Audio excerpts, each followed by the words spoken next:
ibigay mo sa akin. Dahil kung magmamatigas ka, titiyakin kong paglalamayan ka ng mga kapitbahay mo bukas. Ito palang ibig sabihin ni Tita Glo na sa gitna ng panganib, ang kapangyarihan ng kwintas ay aking mararamdaman. Pero bakit niya ibinigay ito sa akin? Nasisilaw ako sa kwintas niya. Ngunit kailangan ko makuha yun.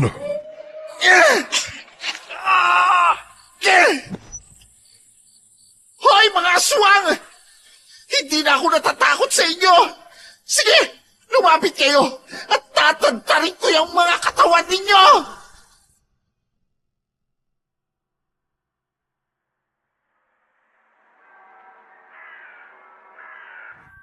Massage stick, volcanic stone, oil, alcohol.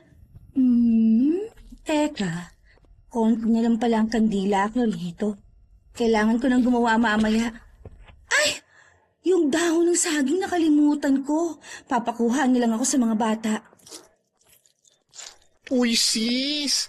Tapos mo na bang orasyonan yung mga gamit mo? Please naman, I need your help. Orasyon ka riyan. Inaayos ko lang to, no? Baka makalimutan ko na naman kasi kung anong mga kulang. Ang sakit-sakit ng likod at mga binti ko. Magpapamasahe muna ako. Naku, kailangan mong iventusa. Ang tigas-tigas ng likod mo. Bahala ka kung anong gagawin mo. Mawala lang ang sakit ng katawan ko. Ang bigat kasi ng likod ko, parang may nakadagan. O siya, dumapa ka na rin sa massage bed. Kukuha lang ako ng baso at luya para maumpisahan ka na. May nakita akong massage stick sa online. Binilhan kita. Diyos mio, tingnan mo naman yung ginagamit mo, oh. Parang panahon pa yan ni Magellan. Nung bata pa tayo, yan ang ginagamit ni Chang sa panghilot sa atin, ah. Huwag mo nga pakialaman ng mga gamit ko. Malinis naman yan. Kasi na-disinfect ko matapos kong gamitin. Tsaka nakasanayan ko na rin yung gamitin, no? Dahil wari ko yung mabilis ang pagdaling ng mga kliyente ko kung yan ang ginagamit ko. Hihiga ka o hindi? Eto na po. Gusto ko yung mild lang, ha. Ingatan mong balat ko, baka mapaso. Gentle lang, please. Sus!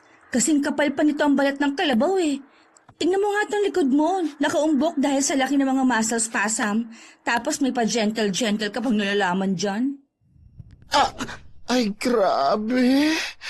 Pagkahawak mo pa lang, lumagutok na agad ang mga butok ko. Hindi na talaga naka-align sa sobrang pagod.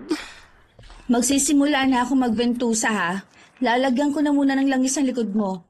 Tsaka kapag maraming lamig at lactic acid, magkukulay pula o mangingitim likod mo. Normal lang yon kasi hinihigop ng baso ang toxin sa katawan mo. So bukas makikita talaga yan pag nakabaklis ako? Iniisip mo pa talaga yan ha, kesa sa sakit ng katawan mo? Gusto mo bang ma-relax o hindi? Ikaw lang yung kliyente na ang ingay. Paano ka makaka-relax niyan? Sige na, gawin mo na ang dapat mong gawin. Basta ha, hindi yan masakit. Sabihan mo lang ako pag hindi mo kaya. Okay. Ang sarap habang hinahagod mo ang likod ko. Grabe talagang stress ko ngayong linggo eh. Sisindihan ko ng bulak ha. Hindi ka naman mapapaso dahil papatong ko naman sa hiniwa kong luya. OMG! First time kong magpa-ventosa. Pero kakayanin ko para mawala ang sakit ng likod ko. OA mo? Hindi ka mamamatay nito, no? Hindi ko naman sisilaban ang buong likod mo, kaya relax ka lang dyan. Eto na, papatong ko na ang baso sa sinindihang bulak. Relax ka lang, bakla. Parang hinihigop ang likod ko. Hindi pa puputok ang laman at balat ko. Che, isa pa lang yan. 8 basong ilalagay ko kaya huwag kang mag-inarter yan. 8? As in 8 pieces of glasses? My God, baka hindi ko kayanin yan. Ay nako, ang hirap kapag reklamador ang kliyente. Maya-maya, magiging okay rin yan. Wala pang namamatay sa ventosa, no? Huminahon ka kasi. Mag-relax ka, hoy. Mamaya mataranta ako, pati bibig mo, malagyan ko ng baso eh. Ano? Pati bibig? Biniventosa? Gusto mo bang itry ko to sa'yo? Parang pasmado kasi ang bibig mo eh. Dahil ang ingay mo. Kung gagawin ko yan, ikaw pala siguro sa buong mundo makakagawa nun. Luka-luka? Biniventosa ba ang bibig? Siyempre hindi. Pero kung gusto mo, gagawin ko sa'yo ngayon. Ayan. Medyo hindi na masyado mahigpit ang paghigop ng baso sa likod ko. Ay, masakit na parang kinakagat ng langgam yung balat ko. Nagpapawis ka na kasi eh. Nilalabas nito ang lamig at acid sa katawan mo. Well, titiisin ko na lang. Kaysa parang may pinapasan ako araw-araw. Pagkatapos ng 10 minuto, kukunin ko rin naman ang mga baso sa likod mo. Nagsimulang gumupit ng dahon ng saging si Valerie upang gamitin yon sa pagmamasahe. Muli niyang binalikan ng pinsan upang tingnan ang mga baso sa likod nito. Tumingin siya sa kanyang relo at umupo. Nagsasalita pa si Beauty, ngunit unti-unti siyang napapikit. Lumipas ang 20 minutos. Hindi pa rin nagigising si Valerie. Naku, anong oras na ba? Bakit parang ang tagal ng 10 minuto? Hindi pa rin niya to kinukuha. Sis, andiyan ka pa ba? Parang mahigit 10 minuto na oh. Ay, baka nagbanyo. Hintayin ko na lang ng konti.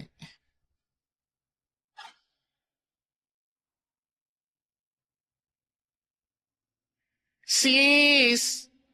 Valerie! Nasaan ka na? Parang nakalimutan mo na ako rito ah. Hoy! Babae, nasaan ka na? Ay, paano ba to? Mukhang nakalimutan na ako ng babaeng yun ah. Ang hirap naman tumayo. Teka, baka mabasag ang mga baso na nasa likod ko. Aray! Aray! Kailangan kong tumayo ng dahan-dahan para hindi magsilaglagan ang mga baso. Nasaan na kaya yung babaeng yun? Dahan-dahang lumabas ng silid si Beauty at lumakad. Nandilat ang kanyang mga mata na makitang tumutulo pa ang laway ni Valerie habang naghihilik sa sofa. Hoy girl! Gumising ka nga riyan! Anong oras na oh? Sabi mo 10 minuto lang ang paghigop ng mga baso sa likod ko. Haler! Kalahating oras na oh! Hindi mo pa tinatanggal! Ay, halimaw! Naku, nakatulog ako. Anong oras na ba? Ay, nasobrahan na yata. Sige, dumapa ka muna dito. Tukunin ko na yung mga baso. Kapit na kapit ah. Kaloka ka? Gusto mo yatang forever na ang mga basong to sa likod ko ah. Hindi naman. Kukunin ko na nga eh. Tsaka hindi ka naman mapapano kahit tumagal pa to. Kunin mo na, dali. Ang sakit na eh. Oo na, eto na nga oh. Sandali. Bakit parang may itim na usok sa loob ng baso? Magtatanong ka pa talaga? Malamang natagalan. Kaya pati siguro yung masamang budhi ko, nahigop na nung baso. Mamaya paglabas ko rito, magiging santa o anghel na ako. Hindi yan ganyan. Kakaiba to, Beauty. Hindi kaya may elementong itim na nakadagan sa likod mo? Kaya gano'n na lamang kabigat ang pakiramdam mo? Teka, magsisindi ako ng kandila para masigurado ko kung anong elemento to. Ay, sa wakas, natanggal din. Imbis na gumaling ako, tutuluyan mo na yata ako eh. Hindi no! Inilagay ni Val ang kandila sa ibabaw ng kabinet. Ilang sandali umihip ang malakas na hangin, kaya't malakas na hinawi nito ang mga kurtina, kahit sarado naman ang silid. Abay, ang lakas naman yata ng electric fan mo, sis. Ngek, maliit na desk fan lang meron ako, no? Partida ha, hindi pa yan nakatutok sa'yo. Umalis na kasi ang bad energy na kumakapit sa katawan mo. Bad energy ka dyan. Ikaw ba naman higupin ng mahigit 30 minuto, hindi ka aalis? Ang usapan 10 minutes lang eh. Tsaka hindi lang normal na sakit ng likod ang meron ka. Kung di, natipuhan ka ng maligno. Grabe, sa dinami-dami ng may in love sa'yo, maligno pa talaga oh. Maligno? Huh? Totoo ba yan? Nasaan siya? Ano ka nakakasiguro? Oo, siguradong sigurado. Nangingitim ang mga markang bilog sa likod mo ha. Hahagurin ko lang ng hot stone maya-maya. Para manumbalik ang sirkulasyon ng dugo. Ay, in fairness ha? Hindi na nga nangangalay ang likod ko. Kahit pumalpak ng konti, ang galing mo pa rin. Pero, ano yung maligno na sinasabi mo? Hindi sa tinatakot kita, insan ha. May napuntahan ka ba ng lugar kung saan merong puno ng akasya? Sa tingin ko, doon na siya naninirahan eh. Puno ng akasya? Sandali, saan nga ba? Ay, oo, naalala ko na. Sa isang customer kong si Ma'am Gloria. May punong akasya kong nadaanan bago ako nakarating sa kanilang bahay. Akala ng malignong yun, babae ka, kaya sinusundan ka niya. Alam mo bang 3 araw na, lagi siya nakadagan sa likod mo. Totoo? Nasaan siya? Ayoko sundan ng impaktong yun.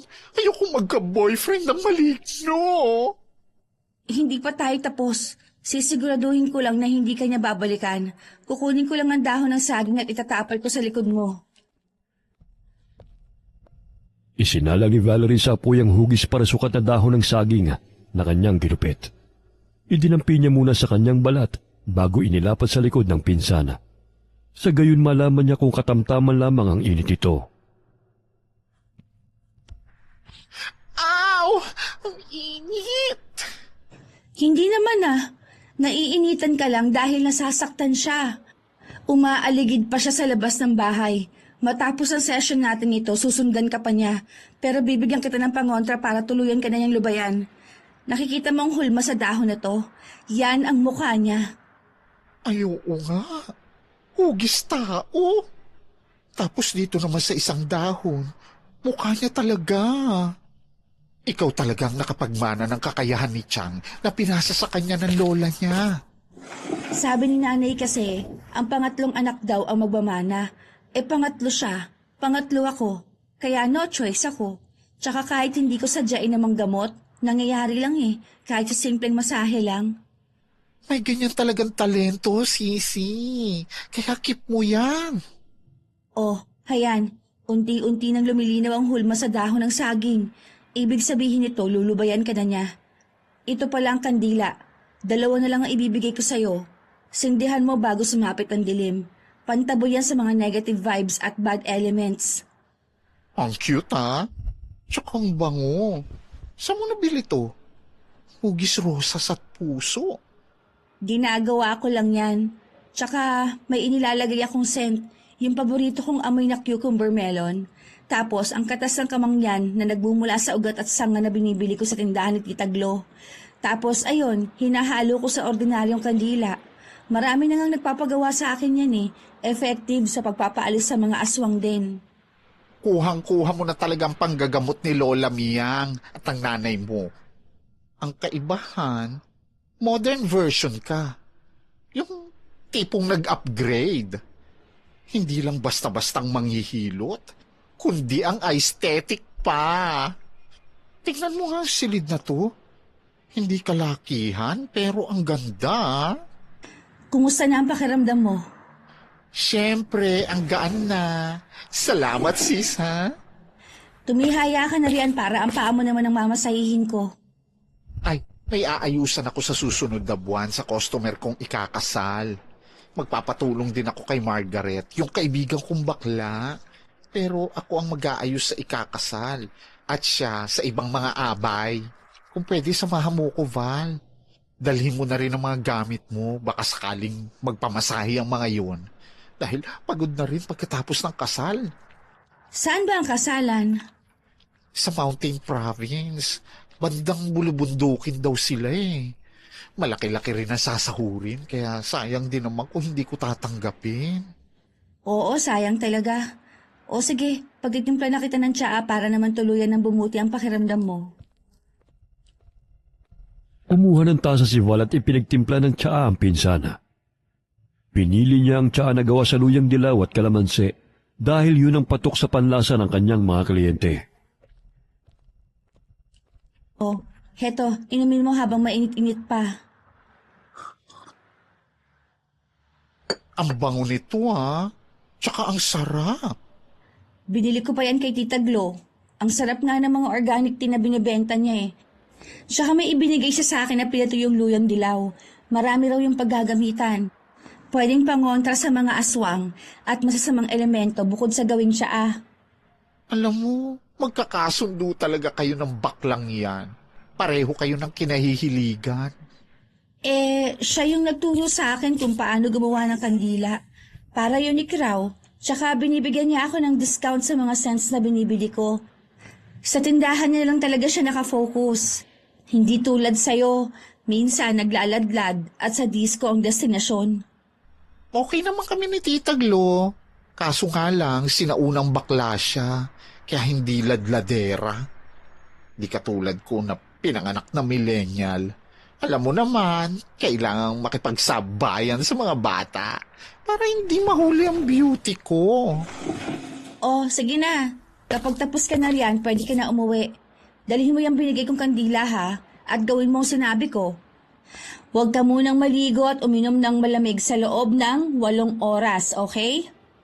Noted, Sisi. O, hetong bayad. Keep the change.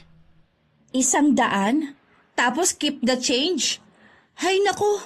Sige na, okay na to. Marami ka namang inirekomendang kliyente sa akin eh. Iniligpit ni Val ang mga ginamit na baso. Animoy may narinig siyang sigaw mula sa labas. Batid niyang kagagawan yon ng maligno na tuluyan niyang naitaboy na sumusunod sa pinsan. Akala mo makakatagal ka pa ha? Marami na sa mga masasamang katulad mong napuksa ko, kaya maghinay-hinay kayo sa pananalaki sa mga inosenteng tao. O, sis, salamat na ubus ko talaga ang isang tasang tsaa. Ang sarap eh. Uuwi na ako ha. Bukas, may lakas na ako magtrabaho ulit sa parlor. Iwan mo na lang dyan ang tsaa. Ako nang bahala magligpit niyan. Ay, konti na lang din palang natira kong langis. Pakagawa nga mamaya.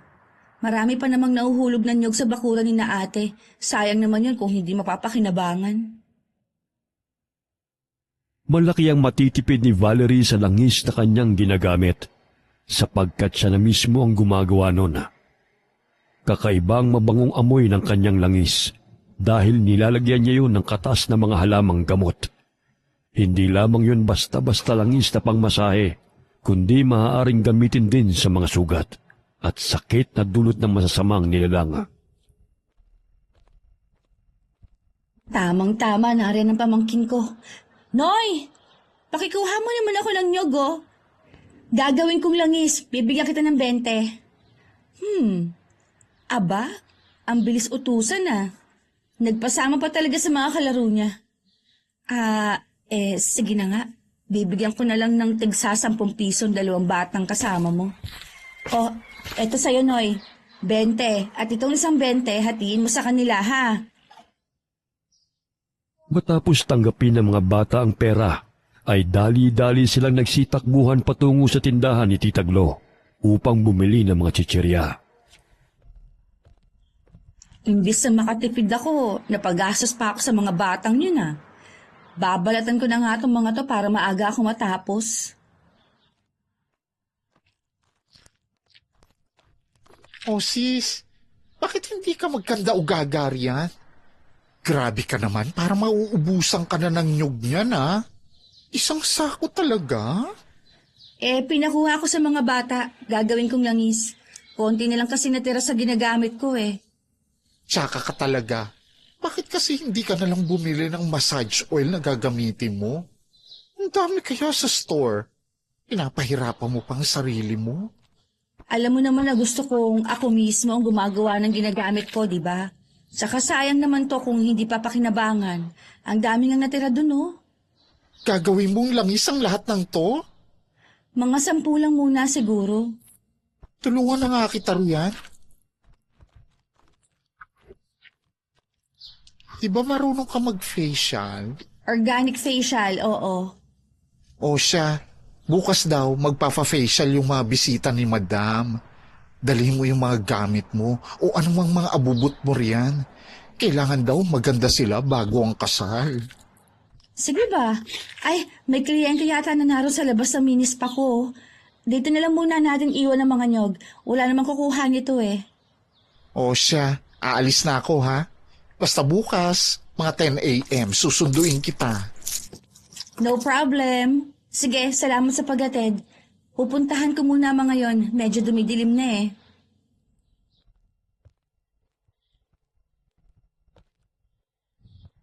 Magandang hapon po, sir. Ano po may paglilingkod ko sa inyo? Matalim siyang tinitigan ng lalaki. Ilang sandali na pangiti ito sa kanya at napako ang tingin sa suot niyang kwintas. Masakit kasi likod ko eh. Itinuro ako ng isang kakilala ko rito. Magaling ka raw manghilot. Ah, ganun po ba? Sige po. Sandali lang at bubuksan ko lang po ang pintuan.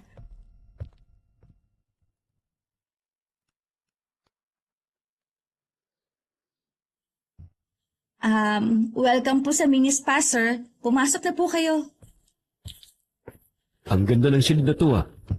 Malit lang pero napakaliwalas tignan. Pumasok lang po kayo ron sa may kortina. Doon po ang massage bed. Maghahanda lang ako ng mga gamit ko. Ah, sige. Pasinghot-singhot pa ito. Inilibot ng lalaki ang kanyang mga mata sa loob ng silid. Malikot ang mga mata nito na animoy may hinahanap. Sinindihan ni Valerie ang kandila upang makapagbigay yon ng aroma sa loob ng silid. Ngunit inilabas ng lalaki ang kanyang ulo mula sa kortina na animoy hindi nagustuhan ang amoy. Miss, pwede bang patayin mo na lang yung kandila? Sensitive kasi yung pangamoy ko eh. May allergy ako sa mga ganyang amoy. Sige po, sir. Sa 5 taon kong ginagawa to, siya lang talagang ayaw sa scent ng kandila. Parang may kakaiba sa lalaking to ah. Sinarado ni Val ang pintuan. Hindi naman siya nababahala na kung ano masamang gawin sa kanya ng kanyang mga customer. Dahil isang sigaw lamang niya ay maririnig niya siya ng mga kapitbahay. Inuha niya ang bote ng langis na may ginseng. Ganun na lamang ang kanyang pagtataka nang may usok na lumalabas mula sa bunganga ng bote nang buksan niya ito. Hindi normal ang lalaking to ah. Marahil lang galing siya sa uri ng mga aswang. Kahit kailan, hindi pa ako nagkakamali dahil ito rin ang paraan noon ni nanay at lola. Hinawi ni Valerie ang kurtina kung saan nakadapa na ang lalaki. Ipinatak niya ang langis sa kanyang palad bago haplusin ang likod nito. Ang init! Ano bang inilagay mo sa likod ko? Langis lang naman po to, sir. Bakit ang init? Itigil mo yan! Parang napapaso ako! Isa nga siyang aswang na nakikihalubilo sa mga tao. Hindi niya ako malilinlang. Sandali. Kukunin ko lang ang massage stick ko para makumpirma ko talaga kung aswang ba siya o hindi. Oh! Tutunga ka lang ba dyan? Wala ka bang gagawin? Akala ko ba magaling ka? Sige. Pahiran ko na lang po muna yung likod nyo. Wala pa nga po akong ginagawa, nasaktan ka na kaagad. Ibang langis na lang po ang ipapahid ko sa inyo. Tumayo ang lalaki na matalim na nakatingin kay Valerie. Natuon ang pansin nito sa kwintas ng dalaga at akmang kukunin niya ito. Ngunit bago pa man siya makalapit kay Valerie, ay itinutok na nito sa dibdib ng lalaki ang massage stick na kanyang ginagamit. Alam kong aswang ka. Hindi ka normal na tao. Isang hakbang mo pa, pagsisisihan mong pumunta ka rito. Ibigay mo sa akin ang mutya ng baging at dama de noche. Alam kong ikaw nakapagtanga nun. Anong pinagsasabi mo? Wala akong ganon. Ibigay mo sa akin. Dahil kung magmamatigas ka, titiyakin kong paglalamayan ka na ng mga kapitbahay mo bukas. Talaga ba? Sinaksak ni Valerie ang lalaki sa dibdib. Gamit ang massage stick na hawak niya na kasing laki lamang ng ballpen. Ibinigay pa yun ng kanyang lola, kaya't ganun na lamang ang pag-iingat niya sa bagay na yun. Ah! Aray! Tanggalin mo yan sa dibdib ko! Nasasaktan ako! Akala ko ba akong paglalamayan bukas? Bakit parang ikaw tong hindi magkamayaw sa sakit, ha? Ibigay mo sa akin ang mutya! Eh kung ayaw ko, anong gagawin mo? Nakalimutan ko. Kailangan mo palang maligo. Ayan ang langis para mainitan ka. Ah! Itigil mo yan! Ibinuhos ni Valerie ang langis sa ulo ng lalaki. Malakas siyang itinulak nito, kaya napasubsob siya sa sofa. Ganun na lamang ang pagkataranta ng lalaki habang pinapahid ang langis na tumutulo sa kanyang muka. Namumula ang mga mata nito nang muling humarap sa dalaga. Ibigay mo sa akin ang mutya! Ang lakas ng loob mong puntahan ako rito at sirain ang binis pa ko, ha? Hindi ko alam ang pinagsasabi mo. Hetong sayo! Hinampot ng dalaga ang volcanic stone na ginagamit niya sa pagmamasahe. Malaki-laki yun, kasing laki ng kamao. Tumama yun sa ulo ng lalaki, dahilan na pumutok ang noo nito. Muli siyang sinugod ng dalaga at paulit-ulit na sinaksak ng massage stick. Ah! Anong klaseng kahoy ang tinutusok mo sa akin? Daig pa ang patalim, ah! Sige, hindi ako titigil hanggat hindi ka umaalis dito. Ang lakas ng loob mong sugurin ako, aswang ka. Papatayin kita. Dinagana ni Valerie ang lalaki sa likod nito at inekis ang kanyang paa sa bewang ng lalaki, habang ang kanyang mga kamay ay nakahawak sa leeg at ulo nito. Bitiwan mo ako! Hindi lang hagod ang alam ko, kundi babaliin ko ang mga buto mo. Akala mo, ha? Kailangan mo pa ng matinding stretching. Aray! Ang mga buto ko sa likod! Ang sakit! Pumunta ka lang dito para guluhin ang pinaghirapan ko, ha? Ilang buwan akong hindi kumain ng maayos para maipagawa lang tuminis pa ko, tapos sisirain mo lang? Dahil sa ingay at mga kalabog na narinig ni Beauty sa minispa ng pinsana, ay tinungo niya yon. Pagbukas niya ay sumambulat sa kanyang paningin ang humingiwing mukha ng lalaki at nasasaktan sa ginagawa ni Valerie. O sis, anong klaseng masahe na naman yan? Tingnan mo ang itsura ng kliyente mo, oh. Hindi na magkanda ugaga ang mga mata niya. Para magpapalit na sa pwesto sa bunganga niya. Tulungan mo ako. Kailangan natin ipahuli sa taong bahay ng lalaking to. Aswang siya? Gusto pa ako patayin? Aray! Bitiwan mo ako, babae! Isang pagkakamali mo kung bakit ka pa naparito. Hindi ko kayo maintindihang dalawa. Minamasahe mo ba yan o minamasaker? Ay! Ano ba yan? Malakas na siniko ng lalaki si Val, kaya't nabitiwan siya ng dalaga. Nagkaroon siya ng pagkakataong tumayo at tumakbo patungo sa bintana. Hoy! Lalaki, bumalik ka rito! Sis, bakit ganun ang paraan ng pagmamasahe mo sa kanya? Hindi na siya nakaka-relax. Tingnan mo mukha, oh. Parang hindi na pantay. Tumabi ka dyan, bakla! Ang sagwa ng mukha mo! Beauty, umalis ka riyan. Aasintahin ko lang ang demonyong yan.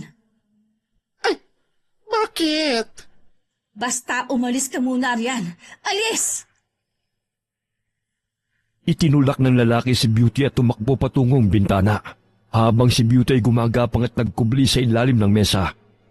Bago pa man makatalo ng lalaki, ay muling dinampot ni Val ang hot stone na naroon sa mesa at malakas na ibinato patungo sa ulo ng lalaki. Hetong sayo! Aray! Ang ulo ko! Hoy sis! Bakit mo binato ang kliyente mo? Mamaya magreklamo yun sa barangay. Napasa po sa ulo ang lalaki ng tumalon sa bintana at tumalilis ng takbo. Nasugatang muli ang kanyang ulo dahil sa batong ipinukol. Ang lakas ng mga kasangkapan niya. Ano kaya yung mga yon? Hindi ko sukat akalain na ganun kamakapangyarihan ng simpleng gamit niya. Nararamdaman kong siyang may tanga ng mutya na matagal ko nang hinahanap. Kailangan makuha ko sa kanya yon. Dahil yun ang magpapalakas sa aming angkan. Dali-daling tinungo ni Beauty ang kinaroroonan ng pinsana at inalalayan nitong tumayo. Anong nangyari dito, sis? Parang gusto yata ng lalaking yun na may digma ang maganap, ha? Huwag mo sabihin na... Che! Tigilan mo ako sa pagiging dirty-minded mo, ha? Loko-lokong taong yun. Hahanapan ba naman ako ng mga mutya? Malay ko ba kung ano mga mutya yun? Ito lang naman ang meron ako. Bakit bugbog sarado ang itsura noon? Muntik pa akong mabungi sa lakas ng pagkatulak niya sa akin. Ang sakit ng bibig kong tumama sa bangko. Aswang siya. Hindi ako nagkakamali. Mga aswang lang ang naniinitan sa langis na gawa ko. Tsaka ayaw niya ng amoy ng kandila na sinindihan ko. Nasasaktan din siya sa tuwing tinutusok ko ng stick na to. Tingnan mo nga yan. Parang naging batong kahoy na dahil sa tagal. Tusukin mo nga ako niyan kung masasaktan ako. Bakit? Aswang ka ba? Nangangaswang lang ng mga fafa tuwing gabi. Sige nga. Saksakin kita nito kung masasaktan ka, ha? Aray! Aray! Ang sakit, tama na! Makalandi lang? Sinira pa ng lalaking yun ng mga gamit ko. Pero seryoso siya na may taglay raw akong mutya. Pero wala namang sinabi sa akin si nanay nun, maliban sa iniwang stick na to. At maliliit na bato na ginagamit ko para mag-head massage. Tsaka itong kwintas na to na binigay sa akin ni Tita Glo ang bato.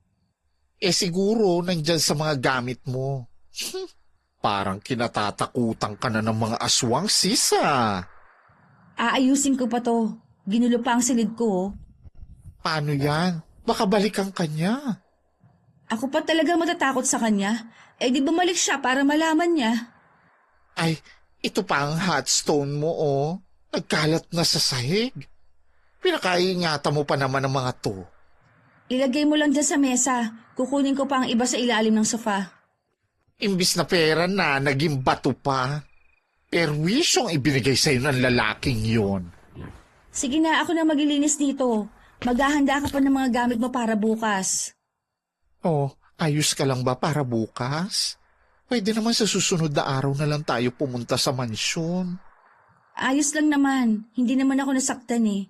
Nagsilabasan na nga ang mga masamang elemento. Maging ang mga aswang ngayon. Itong sinasabi ni Lola noon na kapag malapit ng kabilugan ng buwan, maghahasik sila ng lagim. Kaya siguro hinahanap ng lokong lalaking yun ng mga mutya na sa palagi niya. Nasa akin. Sa gayon, walang kukontra sa kanila. Anong gagawin natin ngayon para maiwasan ng mga halang na kaluluwang yan? Hindi naman natin sila maiiwasan, kundi lalabanan. Ay, grabe ka naman sa laban na yan. Masisira ang beauty ko niyan. Kiss muna sa akin ng mga laban-laban na yan. Alam nga namang pabayaan na lang natin na makapanakit sila. Takot naman sila sa mga langis at mga gamit ko kaya gagawa ako ng maramihan. Hihingi na lang ako sa iyo. Malay ko naman sa mga anik-anik mong kinatatakutan ng mga aswang na yan. See you tomorrow na lang, sis. Inihatid ni Val sa pintuan ng pinsan bago isinarado ang pinto. Inayos niya ang nagkagulong sapin ng sofa at mga kurtina. Ano kaya sa mga gamit kong mutya na pinagsasabi ng lalaking yun? Bago mamatay si nanay, wala man lang silang sinabi sa akin, maliban sa mga batong ito na nasa pulang telang sisidlan. Sa dami ng batong narito, hindi ko alam kung saan ang mutya Kailangan kong magsaliksik tungkol sa mga mutyang yon. Gagawa ako ng maraming scented candle na may insenso laban sa mga aswang na yon. Marahil, hindi lang siya nag-iisa na umaaligid sa paligid, kundi isa lamang siyang espiya. Binuksan ni Valerie ang kahon kung saan nakalagay ang kanyang mga breaking tools. Gawa yon sa tanso na hindi iisiping maaaring panlaban sa aswang. Sa dulo nun ay matulis na mayahalin tulad sa karayom. Kahit saan siya magpunta ay dinadala niya yon.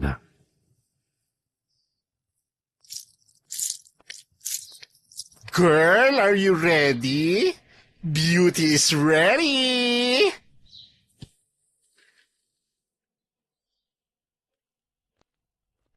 Feeling pretty, but in reality is ugly. Patawang dugtong ni Valerie sa maarting sigaw ng pinsana nang bigla niyang buksan ang pintuan. Bit-bit din niya ang kanyang mga gamit at handa na rin siyang umalis. Ugly ka riyan. Ang aga-aga sinisira mo moment ko. O tara na, hinihintay na tayo ni Madam Gloria. Yung mga bisita niya ay naroon na sa kanilang bahay. Tamad na magpasalon, kaya tayo ang pupunta sa kanila. Dala mo ba lahat ng mga gamit mo? Siyempre naman. Kita mo naman tong bag ko, di ba? Yan lang? Susmiyo, wala pa nga sa kalahati ng mga gamit ko. Oh, tulungan mo na lang ako sa pagbitbit ng isa kong bag. Dadaanan na lang natin si Darwin. Siya maghahatid sa atin sa mansyon ni Madam. Nandiyan ang blower ko, kaya huwag mong ibabagsak ng todo. Ay, ayan na pala siya. Akala ko tulog pa. 9:09 na ng umaga, no? Grabe naman kung tulog pa siya.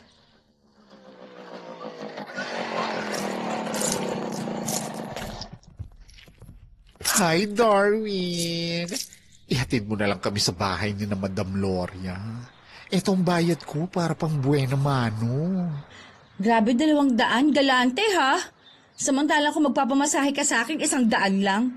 Di ba 20 lang naman ang isang tao patungo ron? Tumahimik ka nga. Minsan lang naman ako nagpapahatid kay Darwin eh. Di ba, Pogi?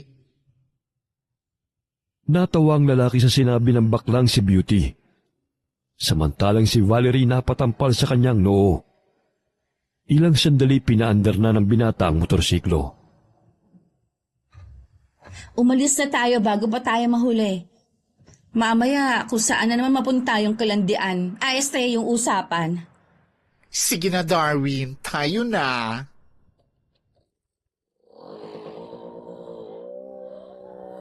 Kung makatitig ka sa kanya, parang matutunaw na. Mas barako ka pa kaysa sa kanya, oh. Ang lapad ng dibdib at likod mo, parang mapupunit na yung spaghetti strap mong damit. Kahit kailan ka talaga, panira ka ng moment. Minsan lang kami magkasama ni Darwin eh. Ay, sandali lang. Parang yan ang akasya na tinitirhan ng impacto na kagusto sa'yo, oh. Ang magiging boyfriend mo sana. Gaga, pinaalala mo na naman sa akin. Bigla tuloy tumindig ang mga balahibo ko. Baka makita ka na naman, ha? Bakat na bakat pa naman ang katawan mo sa iyong damit. Tsaka hindi siya natakot sa'yo, no? Parang si The Rock na may buhok at naka-makeup. Isa pa talaga, itutulak pa kita palabas ng motorsiklo. Oh, bakit? Totoo naman, ah. Ayos na naman na maging bakla. Pero magdamit ka naman ng naaayon sa katawan mo, sis. Parang susuko na ang tela sa damit mo, promise. Feeling ko kasi, ang sexy ko kapag ito yung suot ko. Kaya imbes na mga boylet ang magkakagusto sa'yo, mga maligno, magbihis ka, ramdam ko kasing lapitin ka ng mga engkanto at mga elemento eh. Suot mo tong pulseras na binigay ni Tita Glo, pinabibigay niya sa'yo to. Naikwento ko kasi yung tungkol sa'yo eh, kaya ayan, suotin mo raw. Effective ba to? Siyempre naman, mga halamang gamot na maliliit sa loob ng mga beads. Pantabay sa masasamang elemento kaya ingatan mo yan. Mamaya ko na isusuot ito. Tsaka, pupuntahan ko rin siya bukas para magpasalamat. Ay, andito na pala tayo. Sige, Darwin. Salamat sa paghatid. Mwah-mwah, chup-chup. Agad na umalis ang tricycle nang bumaba ang dalawa. Pinagbuksan ang katulong sina Beauty at Vala matapos silang mag-doorbell. Ang ganda ng bahay ni na Madam Gloria, sis, no? Sinabi mo pa. O siya, halika na. Bitbitin mo na mga gamit natin. Sinalubong sila ni Madam Gloria nang sila'y nakarating na sa sala. Naghihintay na roon ang mga kamag-anak ng groom. Kinuhang ninang si Madam Gloria, kaya't regalo na lamang ito sa mga kamag-anak na magiging inaanak ang magpaganda at mag-relax. Sis sila ang magpapa-facial, sis? Parang hindi facial ang kailangan nila kundi milagro. Ay, oo nga, no? Tingnan mo yung balat nung isa. Parang yung kalsadang dinadaanan natin kanina. Hindi kaya ng isang session yan, sis. Siguro twice every week hanggang sumapit ang kasal. Wala na bang pwedeng gawing abay? Sila lang ba talaga? Gawin mo na lang ang best mo. Hindi pwedeng mapahiya tayo. Okay. Aba naman kay gagandang mga bata Kayo ba ang magpapaganda sa amin? Po? Opo, ma'am. Sana naman magawa mong maging kasing kinis mo ang aming balat, iha. Ho? Facialist at therapist lang po ako. Hindi po ako magikera. Hoy, ang bunganga mo. Ano ka mo, Ineng? Ang ibig ko pong sabihin, gagawin ko pong makakaya ko para mapaganda ko po kayo. Pero ma'am, hindi po yan isang beses lang ha. Series of session po para gumanda po ang balat ninyo. Pwedeng every week o twice a week po. Ganun ba? Tayo na. Sa gayon makapag-umpisa na tayo. Sa bakanting silid sila inihatid ni Madam Gloria, habang sabik na sumusunod si Alera sa magpinsan. Agad na inasikaso na magpinsan ang mga bisita ng ginang. Paano ko ba mapapakinis ang mukha ng babaeng to? Ngayon lang siguro to nakapagpalinis ang mukha. Parang masisira pa yata mga gamit ko sa kanya pa lang. Alam mo, iha, kung hindi lang kay Gloria, hindi talaga kami makakapagpaganda tulad nito. Alam mo naman sa probinsya, hindi uso ang mga ganito. Mabuti na nga lang at nakapagtrabaho ang aking anak sa kanila. Kaya po pala. Gusto ko maging kasing kinis ng pisngi mo ang pisngi ko pagkatapos nito. Napaka-imposible naman po nun, ma'am. Ang ibig ko pong sabihin, posible naman po, pero kailangan ko po ng malalaking machine.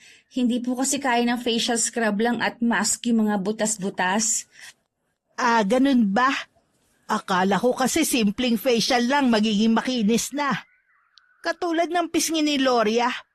Magkaedad lang kami noon. Ganun po ba? Si Ma'am Gloria po kasi madalas yun sa salon. Tapos baby face po siya noon pa naman. Alagang-alaga po ang mukha niya. Iha, nahihirapan ka na ba sa pagpapakinis ng mukha ko? Hindi naman po masyado. Nahahalata ko kasi kanina ka pa pabalik-balik sa pagkuskus ng mukha ko. Mga 3 beses na. Tapos parang 1 oras mo nang dinudutot niyang mahabang karayom sa mukha ko. Samantalang kay Gloria mabilis lang naman. Baka mamaya mabura na yung mukha ko, ha? Malapit na po ito, ma'am. Gumanda na ba ako? Nabawasan na po ang dumi sa mukha ninyo. Ang layo naman ang sagot mo sa tanong ko. Konti.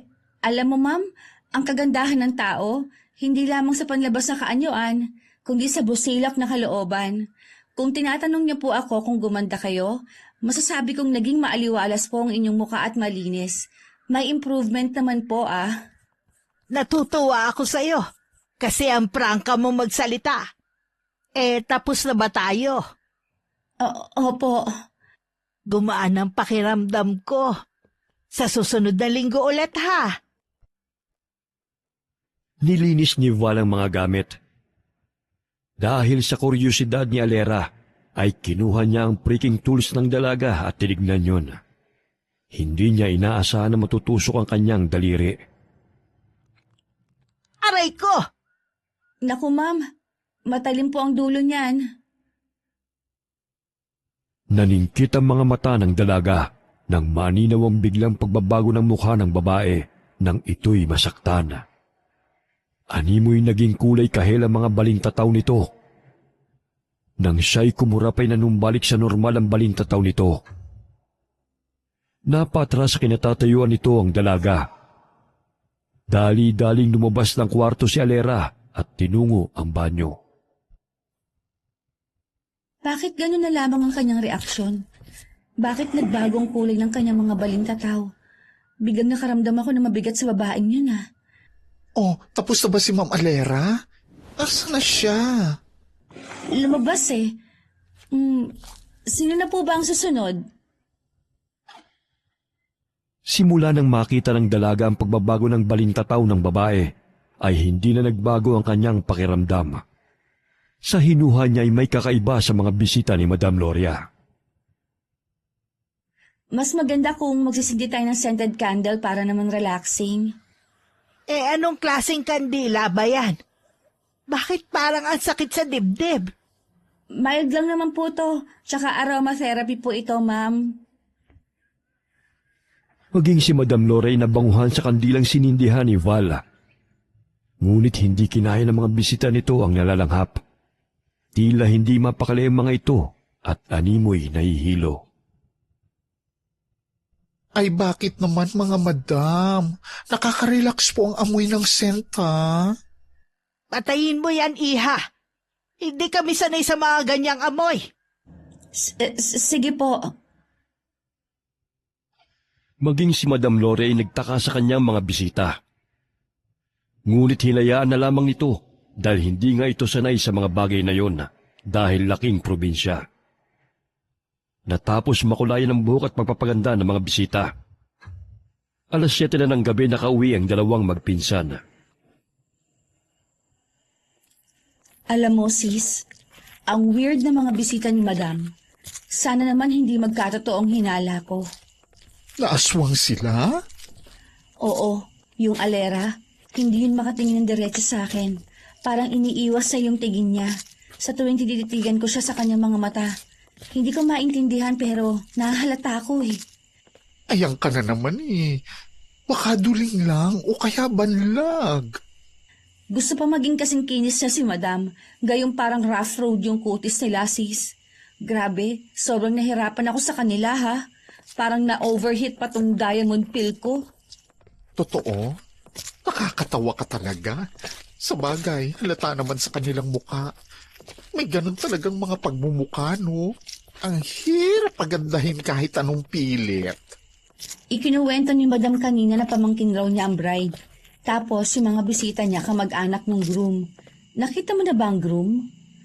Hindi. Pero naririnig ko kay Madam na Edgar ang pangalan. Eh bakit hindi sa lungsod sila ikasal? Gayong dito naman naninirahan ng bride. Kasi katutubo yung lalaki. Naikasal na sila rito sa West. Pero kailangang ikasal din sila sa lugar ng lalaki dahil tradisyon nila yun. Ah, yun pala. Sana all na lang paulit-ulit na pinapakasalan. Naalala ko sis. Kaarawan pala ngayon ni Margaret. Nag-text siya sa akin. Pumunta raw tayo sa kanila. Hindi ka pa ba pagod? Hindi pa naman. Tsaka minsan lang maganda si Margaret, kaya tayo na. May dumaang tricycle kaya't sumakay sila. Biglang pumutok ang gulong ng tricycle sa tapat ng akasya kung saan nararamdaman ni Valerie na naninirahan ng malignong nagkagusto kay Beauty.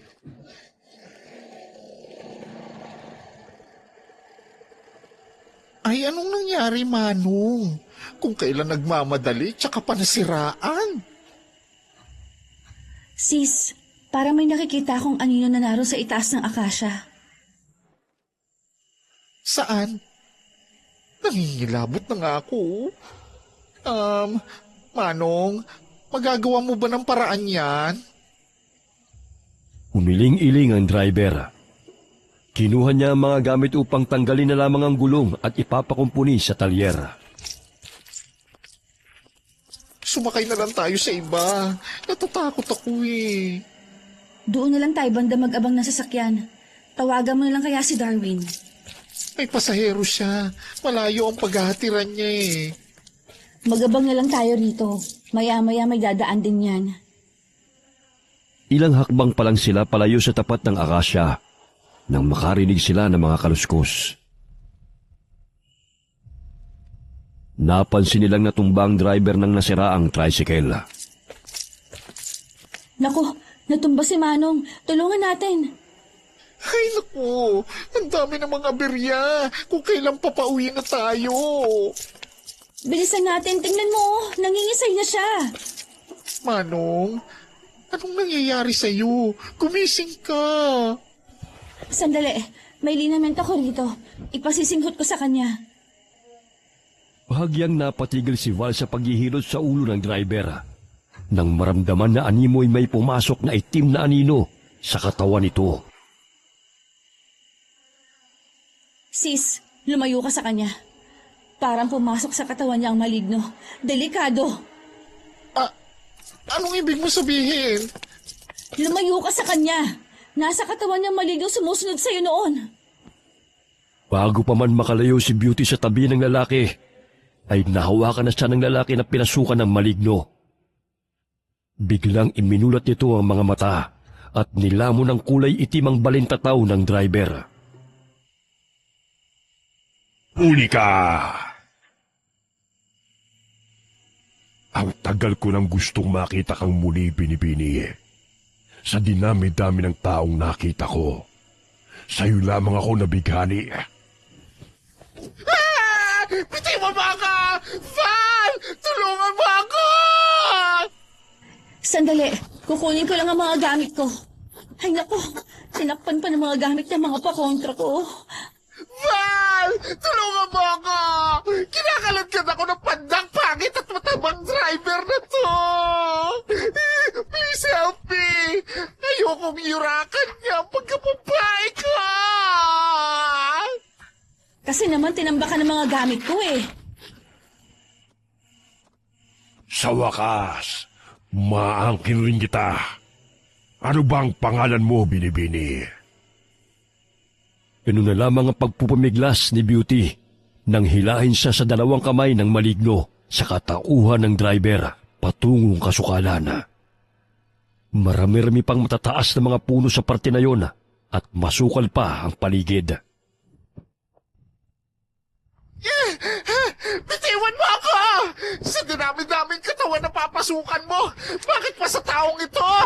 Pandak, mataba at ang itim pa! Bakit hindi na lang sa katawan ni Darwin kanina? Bakit sa kanya pa? Matitikman ko na rin sa wakas sa mapula mong mga labi at maangkin ang sariwa mong katawan. Bitiwan mo ako! Wala akong matres! Ang baho ng hininga! Walang iya ka! Bitiwan mo ako! Isasama kita sa kaharian ko at ikaw ang gagawin kong reyna. Wala pa akong nakitang kasing ganda mo. Val! Nasaan ka na? Tulungan mo ako! Pinunit ng maligno ang damit at palda ng baklang si Beauty at hinimas-himas ang katawan nito. Kahit anong pagpupumiglas ng bakla ay masyadong malakas ang maligno kaysa sa kanya. Tila hindi makahinga si Beauty dahil sa pagkakahalik sa kanya.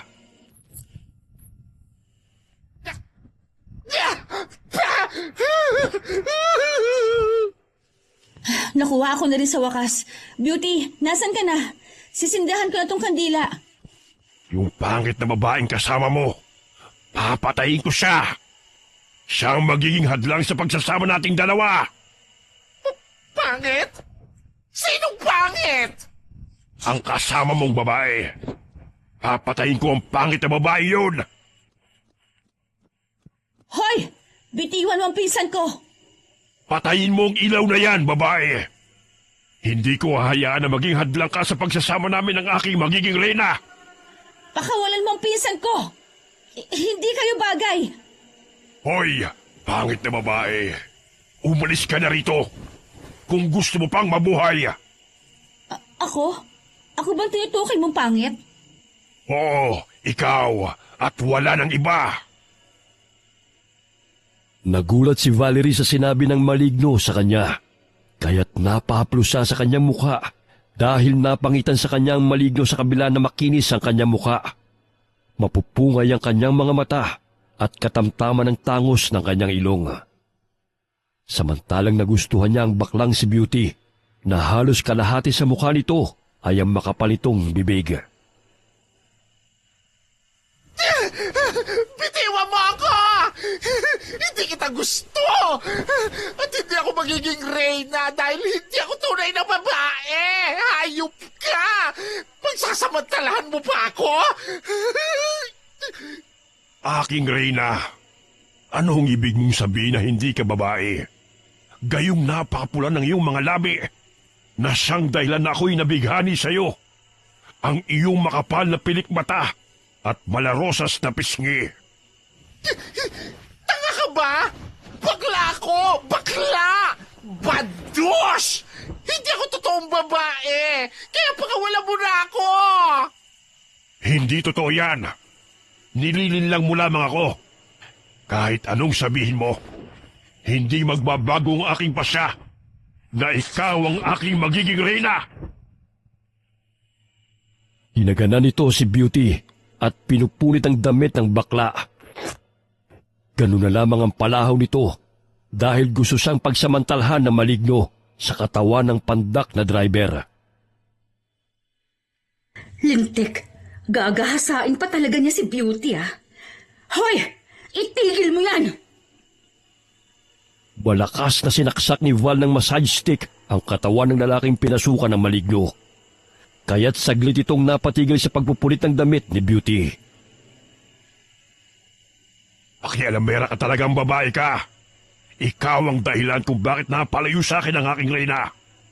Bumalik ka na sa iyong pinanggalingan at huwag ka na lumabas. Hindi ka pwede mag-asawa ng tao dahil hindi siya immortal na katulad mo. Masasaktan ka lang dahil ang mga katulad niya may kamatayan. Magiging immortal siya kapag nasa daigdig ko na siya. Kaya hayaan mo na kaming mamuhay ng aking reyna. Muling itinarak ni Valerie ang massage stick sa katawan ng lalaki. Lingid sa kanyang kaalaman na yun ang mutya ng baging na lumusot sa kahoy na hinahanap sa kanya ng aswang na ginawa niyang massage stick. Mabisa yung pangontra sa mga aswang at itim na elemento, kaya't sa tuwing tinatamaan sila nito ay nasasaktan sila, katulad sa pagsaksak sa nila ng patalim na gawa sa tanso.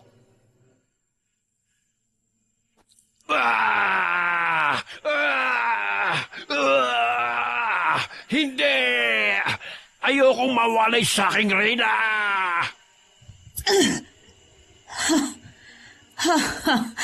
Unti-unti na siya nangihina.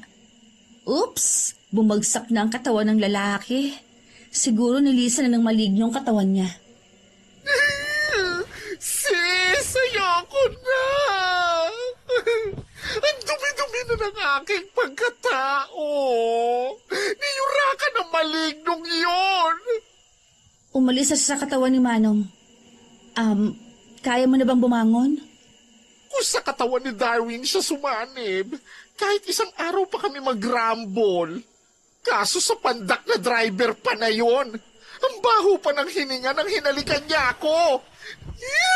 Grabe. Gandang-ganda sa'yo oh.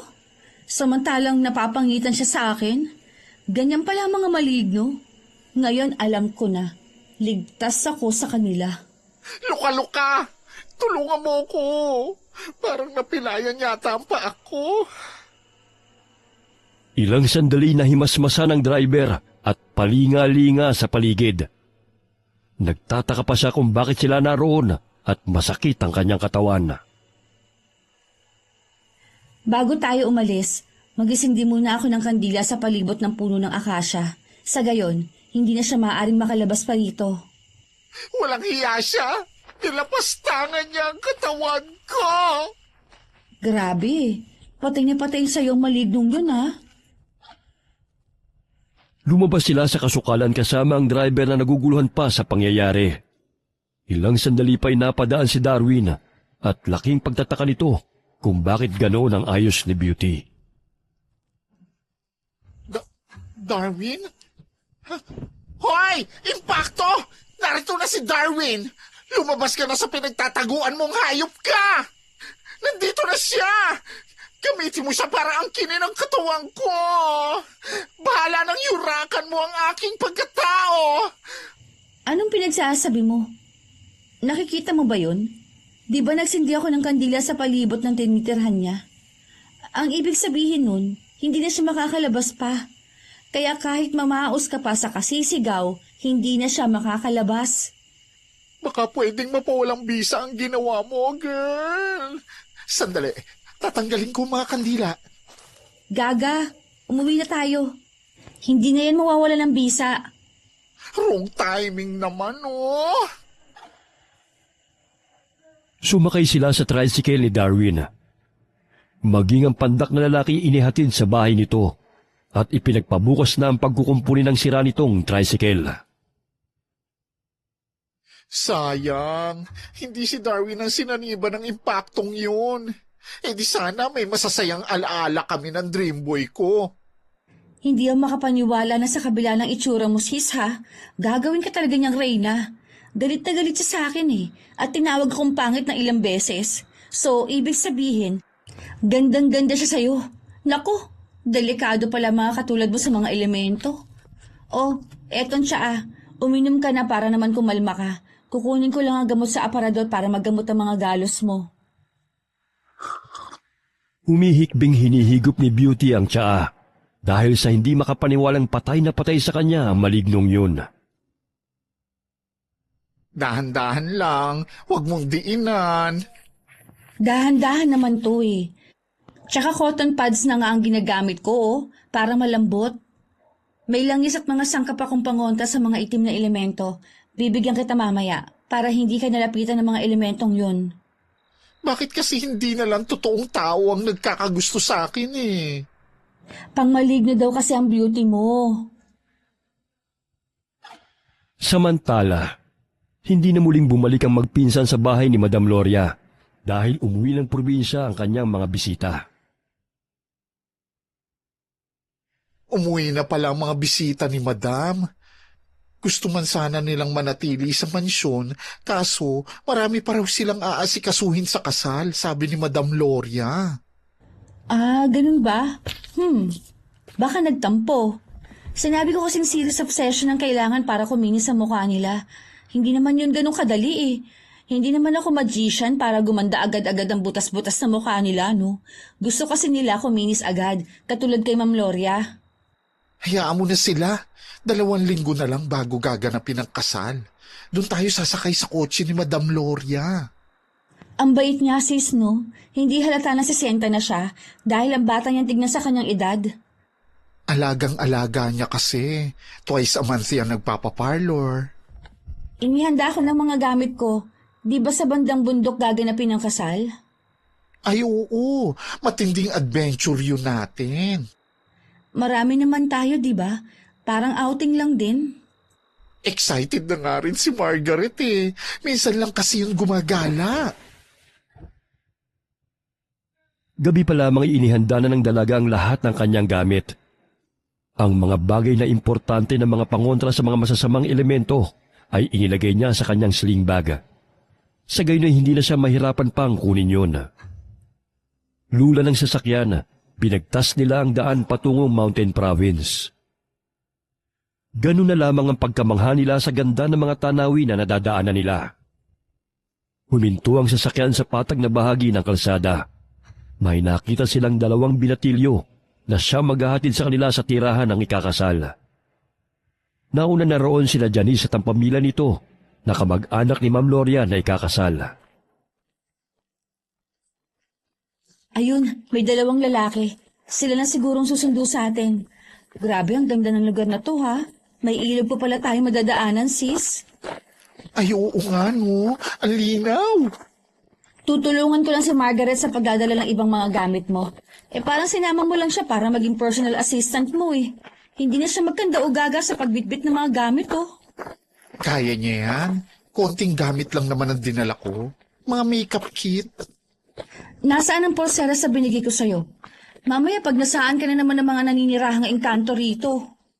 Ay, oo nga pala. Nandito sa bulsa ko. Hindi ko nahahayaan pang mangyari yon. Ayos lang sana kung pogi. Pero kung tsaka, hindi pa pwede. No. Ay!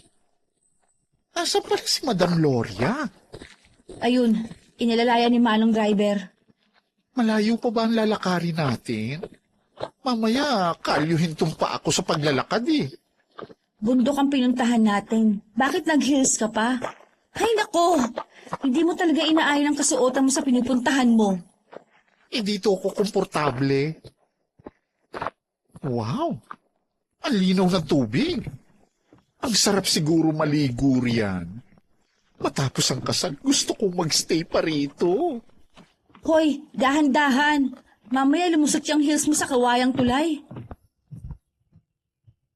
Gaya ng inaasahan, ay nadula si Beauty sa kawayang tulay dahil nawalan siya ng balanse ng lumusot ang suot niyang sandalya sa siwang ng kawayan. Sinasabi ko na nga, Be.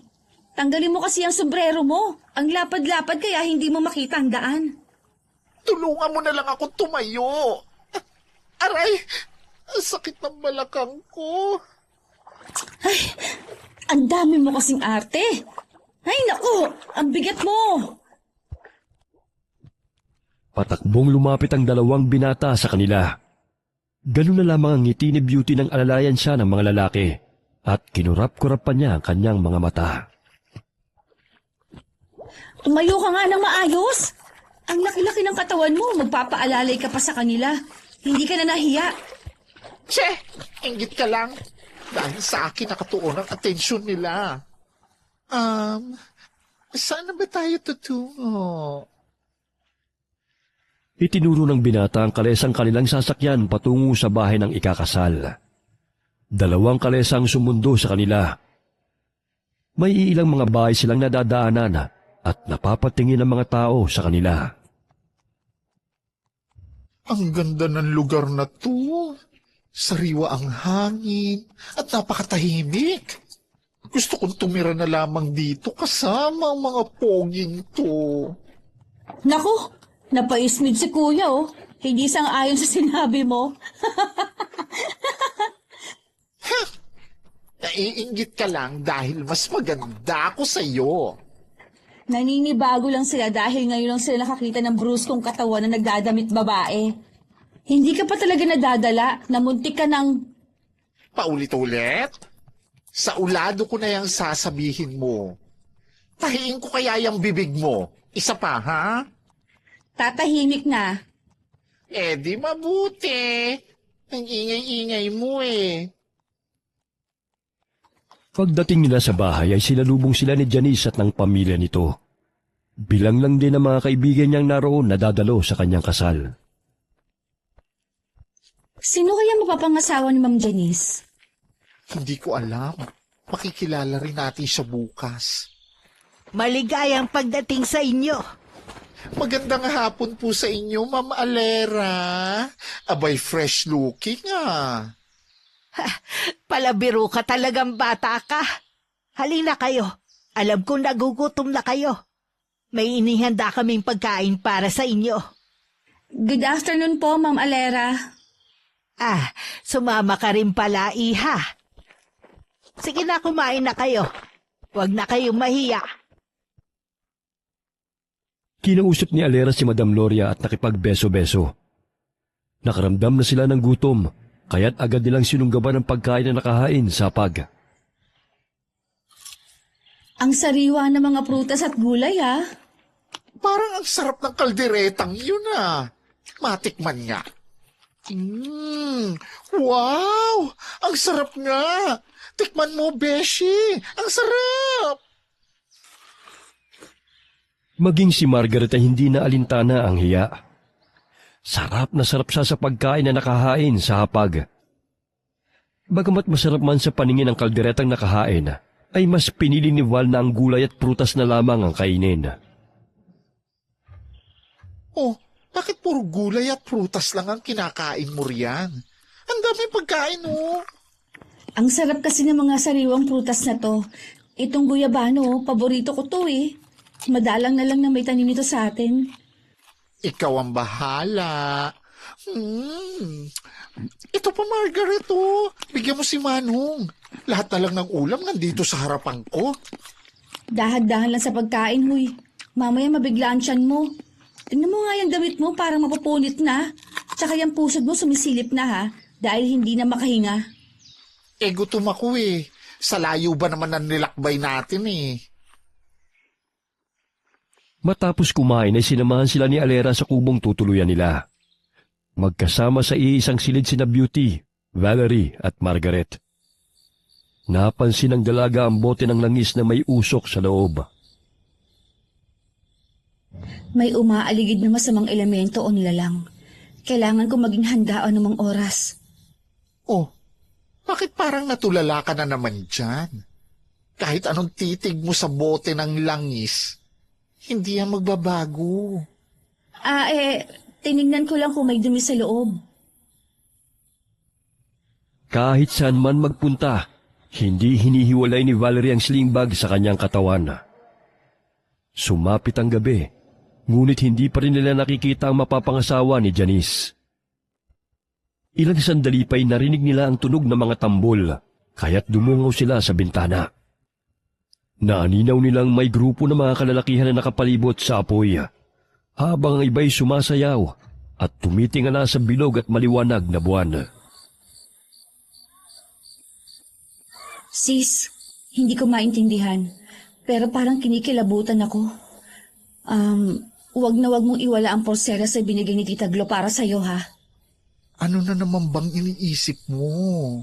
May lalabas na naman bang maligno at pagnanasaan ako? My gosh, huwag naman sana. Hindi eh. Pero iba kasi kung makatingin ng mga tao rito. Hay nako, minsan lang sila makakita ng magandang katulad ko kaya naninibago. Malamang nagagandahan sila at nasiseksihan sa akin. Pak na pak, oh. In fairness, ha? Ang popogi ng mga lalaki rito. Umikot si Beauty at hinampas pa ang kanyang puwet habang nakaharap sa pinsan bago umupo sa kama. Hindi na talaga nagbabago ang pagka-feelingera mo, no? Seryoso ako. Matulog na nga tayo. Sarado mo na yung bintana. Kung ano-ano ang mga iniisip mo eh. Tularan mo na lang yan si Margaret. Ang lakas kong makahilik, oh.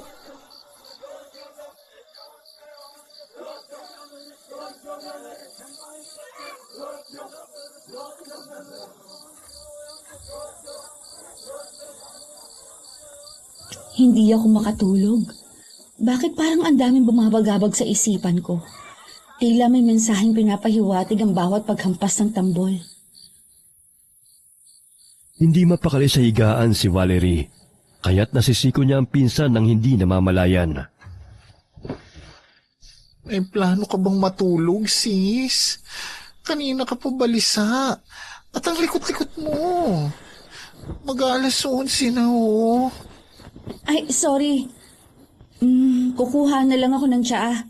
Nanibago lang siguro ako sa lugar kaya hindi ako makatulog. Ano yun? Bakit may umuungol na tao at may mga yabag ako narinig mula sa labas? Matignan nga. Napatampal ng bibig si Valerie nang muli siyang sumilip sa bintana. Naaaninag niya na may 3 katutubo na tila may kinakarga. Hindi niya mawari kung ano yun dahil madilim ang paligid. Batid niyang abala ang mga taong naroon sa kasalan. Ngunit hindi niya mawari ang kabang nararamdaman. Habang lumalalim ang gabi, palakas ng palakas ang puting usok na nagmumula sa bote ng langis hanggang sa umapaw na ang likido sa loob nun. Hindi na ito kutob lang. Sigurado akong mga aswang sila at nanganganib ang buhay namin. Kailangan kong gumawa ng paraan para makauwi kami ng ligtas. Ang kandilang may sangkap na insenso. Tama. Lalagyan ko lang ang kwartong to. Sa gayon, walang makapasok na aswang. Nagsindi ng kandila ang dalaga at inilagay sa 2 baso. Bago niya inilapag malapit sa bintana at pintuan. Ang amoy na yon, parang pamilya siya sa akin. Nakakahilo. Hanapin niyo at ilayo rito. Kandila. Oo, naalala ko na. Nagmula yun sa kandilang sinindihan dati ng babaeng kasama ni Loria. Bakit pa kasi sinama pa niya ang babaeng yun eh? Sinong babae, Inang? Ang babaeng kasama ng baklang parlorista. Bakla at babae? Naalala ko noon. May pinuntahan akong babae. Na siyang naramdaman kong may tangan ng mutya ng baging at dama de noche. Ang lakas niya. Marahil ang tinutukoy mo yung 2 tao na nakasagupa ko noon. Kailangan natin silang patayin. Dahil hindi basta-basta ang lakas ng babaeng yun. At kukunin kong mutya sa kanya. Na siyang magpapalakas sa ating angkan. Gusto ko siyang makita. Upang masiguro ko kung ang babaeng bisita ay ang babaeng tinutukoy ko. Inihahanda na ni Dodi ang ihahanda sa kasal. At walang sino man ang maaaring makatakas na bisita. Dahil lahat sila magiging pagkain natin. Bahala kayo sa gagawin niyo sa ibang mga bisita. Basta huwag niyo sasaktan at gagalawin si Janice. Dahil malaki ang tulong niya sa ating angkan. Kahit labag sa ating tribo ang iyong kagustuhan na magpakasal sa normal na tao, ginagalang ko ang pagpapasya mo, anak. Hindi ka naman nagkulang upang punan ng kumakalam naming sikmura sa dugot laman ng mga tao. Dahil sa antas ng pamumuhay sa lipunan ng pamilya ni Janice at Madam Loria, magagamit natin sila para malaya tayo makapaghalubilo sa maraming tao at mapapadali ang ating pambibiktima na walang nakakaalam. Dahil yun sa limpak-limpak na salapi at kanilang yaman. Naaninaw ni Valerie na may mga taong paparating. Palinga-linga sa labas ng bahay na kanilang tinutuluyan at napakusot ng ilong. Ang iba'y lumalayo dahil sa hindi makayanan ng amoy. May mga dala silang patalim. Ano kayang gagawin nila? Nagulat si Valerie nang biglang bumukas ang pintuan. Napalingon siya roon at bumungad sa kanyang paningin ang lalaking pamilyar sa kanya. Ikaw? Ikaw ang lalaki ng gulo sa minispa ko Anong ginagawa mo rito? Kay liit naman ang mundo at dito pa tayo nagkita. Sagutin mo ang tanong ko. Ano ang ginagawa mo rito? Ikaw, anong ginagawa mo rito? Hindi ka naman kamag-anak ni na Janice Isinama sila ni Loria, anak. Hindi ko sukat akalain na siya ang tinutukoy mo. Siya nga, Inang. Ang babaeng tinutukoy ko na may mutyang tangan. Ibigay mo sa amin ang mga hinihingi ko sa'yo kung gusto mong mabuhay pa ang mga kasamahan mo. Anong bagay ba ang kailangan mo? Wala akong alam sa mga mutya na pinagsasabi mo. Sis, bakit ang ingay-ingay mo naman? Matulog ka na nga. Nalimpungatan si Beauty dahil sa ingay ng mga tao sa kanyang silid. Hindi na malaya ng dalaga na tuluyan ng natunaw ang mga kandila na kanyang sinindihan, kaya nawala ang amoy noon. Pagmamaang-maangan ka pa. Ibigay mo na sa akin ang mga mutya. Wala nga akong alam. Hindi ka ba nakakaintindi? Nilapitan ng lalaki ang dalaga at hinila ang paa nito, kaya't tinadyakan siya ni Valerie. Subalit dahil sa lakas ng kanyang sipa, ay tinamaang muli ang nakaidlip na si Beauty. Aray! Ano ba yan? Kanina ka pa, ha? Ha? Bakit maraming tao? Hating gabi na nandito kayo? May kailangan po ba kayo? Sis, siya yung lalaking... Parang namumukaan nga kita, ha? Ikaw yung lalaking nanggulo sa bahay ng pinsang ko, Hoy bakla! Hindi ko kailangan ng opinyon mo! Hoy, Karin! Ang ingay-ingay mo. Kita mong nagpapahinga kami rito. Maaga pa kaming gigising bukas para sa kasal. Tsaka bakit nandito ka? Sige na mga kasama. idagdag nyo na sila sa magiging putay sa ating handaan. Hoy! Hoy! Sandali lang! Nasasaktan ako! Ano ba? Maging si Margaret ay nagising at natakot sa mga lalaking kumakaladkad sa kanila. Bago pa man mahablot ng isang lalaki si Valerie, ay nabuksan niya ang zipper ng kanyang bag at nakapa ang breaking tool sa bulsa. Sinaksak niya yun sa kamay ng lalaki. Dahilan na malakas itong pumalahaw at patalon-talon pa ito habang hinahawakan ng isang kamay. Mga aswang sila. Hindi ako nagkakamali, Beauty. Mga aswang? Ibig sabihin, napadpad tayo rito sa lugar ng mga aswang? Sina Madam Gloria at Janice ay aswang din? Hindi. Maaaring biktima din sila ng mga panlilang ng mga aswang na to. Ano nang gagawin natin? Eh di ang lumaban. Alam nga naman papayag kang gawing putahe ng mga yan. Dinampot ni Val ang baso na malapit sa bintana at binato sa isang lalaking lumalapit sa kanya. Kinuha niya sa suit niyang sling bag ang massage stick na ginagamit at natuklasang kinatatakutan yon ng mga aswang. Sa tuwing sinasaksak niya yun sa katawan ng mga lalaking lumalapit sa kanila, ay gano'n na lamang ang palahaw ng mga ito.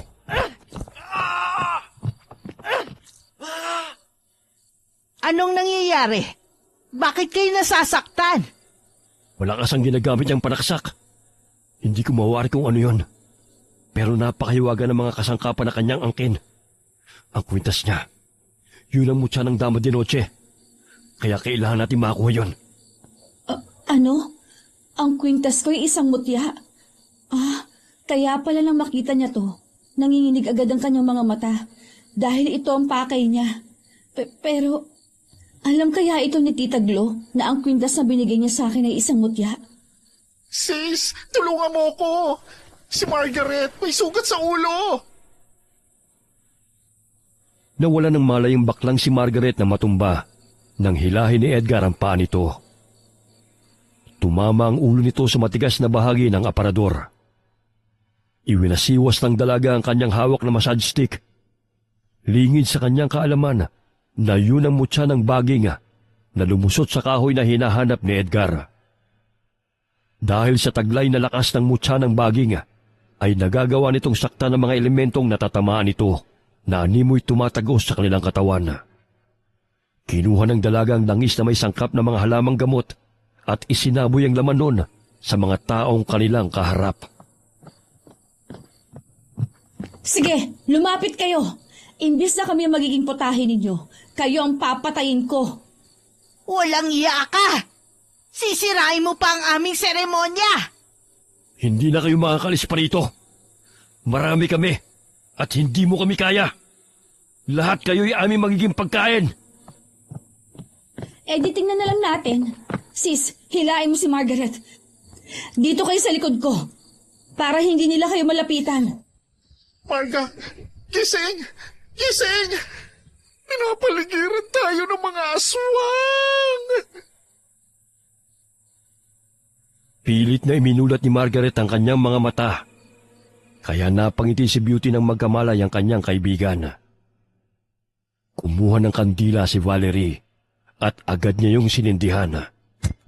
Ganun na lamang ang panggigigil ni Alera at Edgar nang masingot ang aroma ng insenso na nagmumula sa kandila. Patayin mo yan! Ang sabi ng anak mo, kaya niyo ako? Puro salita naman pala siya eh. Itigil mo yan, babae! Lumundag si Edgar patungo sa harapan ni Val. Ngunit bago pa man niya masaktan ng dalaga, ay malakas na binato siya ni Beauty ng blower sa ulo dahilan na mapatras ito ng bahagya. Aray! Lumayo ka sa pinsan ko! Wala ka nang ginawa kundi manggulo at manakit! Hayop ka! Pakialam meron kang bakulan na bakla ka! Hoy! Kahit magdamit ka pa ng sangkatutak na pambabae, pangit ka pa rin! Anong sabi mo? Nanggigigil na ako sa iyo, ha? Muling dinampot ni Beauty ang bag na naglalaman ng kanyang mga gamit. Kaya't paulit-ulit niyang binato ng mga pulbo at makeup ang lalaki. Maging ang mga kasamang aswang ay natawa sa mukha nito nang makita ang kanyang itsura na puno ng makeup at lipstick. Dahil sa matinding galit ay sumigaw si Edgar. Nagsilabasa ng mga naglalakihang mga ugat sa kanyang mukha at buong katawan. Lumabas ang matatalim niyang pangil at namilog ang malalaki at nagbabaga niyang mga mata. Ilang sandali nahilo na rin ang kanyang mga kasamahan dahil sa nalalanghap mula sa aroma ng kandila. Hindi na nakaya ni Alera ang pagkahilo, kaya't lumabas siya sa silid at nagpalit ng anyo bilang aswang. Mga kasama, may problema tayo. Pinasok tayo ng kalaban. Isang batang antingera. Dali-daling nagsitakbuhan ng mga kasapi na karinig sa sinabi ni Alera.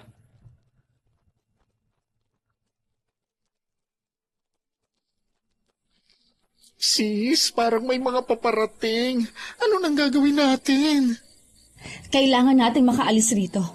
Sina Ma'am Lori at Manong, sina Janice at ang mga kamag-anak niya.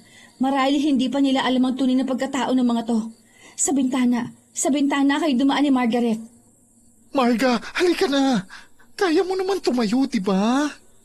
Mauna kayong lumabas habang pinipigilan ko ang mga aswang na ito. Eto palang langis, i-spray mo sa kanila, tsaka itong tubig na may tinunaw na asin. Ready ka talaga sa bakbakan? Parang hindi ka salang pinuntahan mo rito, kundi isang labanan. Gamitin mo yan, wag nang marami pang reklamo. Sige na, umalis na kayo ni Marga. Basta i-spray mo sa mga aswang yan, ha? Sige, basta sumunod ka, ha? Namangha si Valerie nang biglang umilaw ang suot niyang kwintas. Malakas niyang tinadyakan sa sikmura ang aswang na si Edgar na lumalapit sa kanya. Ito palang ibig sabihin ni Tita Glo na sa gitna ng panganib, ang kapangyarihan ng kwintas ay aking mararamdaman. Pero bakit niya ibinigay ito sa akin? Nasisilaw ako sa kwintas niya. Ngunit kailangan ko makuha yun. Kailangan mo ng langis dahil natutuyo na ang balat mo. Hetong sa'yo! Tigilan mo yan, babae! Napapaso ako! Ano, anak? Nakuha mo ba ang mga mutya na tangan niya? Hindi pa, inang. Napakalakas niya. Kailangan nating makuha sa kanya mga yun.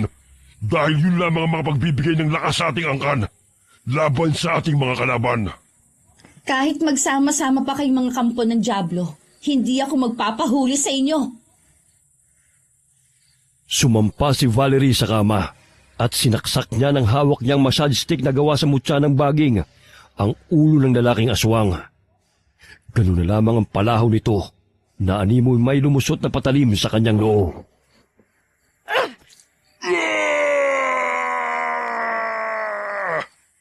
Edgar! Anak! Mga kasama, huwag kayong titigil hanggat hindi nahuhuli ang babaeng yan! Sisirain pa niya ang kasal ni na Edgar at Janice! Siya ang lalaking pakakasalan ni Janice. Marahil alam na niya ngayon sa oras na ito ang tunay na pagkatao ng pamilya ng lalaking yan. Aray! Bitiwan mo ako, hayop ka! Napintas na ang spaghetti strap ng damit ko. Uy! Marga! Tulungan mo ako! Kunin mo ang boteng na bitawan ko at i-spray mo sa mukha niya.